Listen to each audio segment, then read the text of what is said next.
Hello friends, मैं आज mix एटा सब्जी बनाम फुलकबि बंधाकबि आलू और उरही गोटेखिनि कुटी मिली ललो लै पेले धुई पेली साफा करि ललो। एया देखिसेने ए धुनियाকৈ साफा करि मिली ललो। आनफाले मोर तेलखिनि गरम হৈ গৈছে।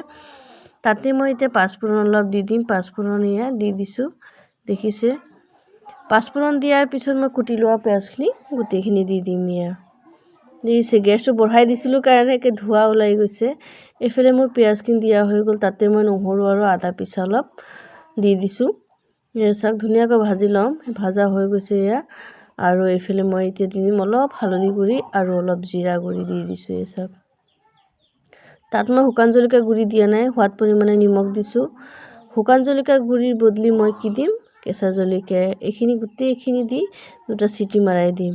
আৰু এফালে মোৰ ভাজি কমপ্লিট হৈ গ'ল। এই চাকচোন এয়া এটো নিৰামিষৰ নিচিনাই হৈছে আৰু ড্ৰাই নিৰামিষ আৰু এই দেখিছেনে এয়া হৈ গৈছে। কোনে কোনে এনেকৈ সবজি খাই ভাল পায় কমেন্ট কৰি জনাবচোন। মই কিন্তু বহুতেই ভাল পাওঁ। এনেকুৱা সবজি দিলে মোৰ মাছ মাংস আৰু নালাগে দেই।